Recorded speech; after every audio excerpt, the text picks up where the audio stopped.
Hello everybody, today we will talk about how to fix or help solve the problem of settings on the application of Netflix.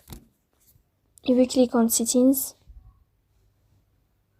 in this page you can click on apps, default apps, app settings, and above you can search about Netflix app and you will answer. Here you can click on first stop and you can click OK. After that you will enter to the window of storage. Here you can click clear cache.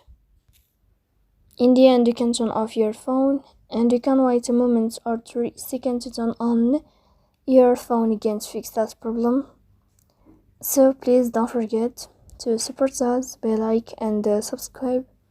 See you next time in another video and thank you for your attention.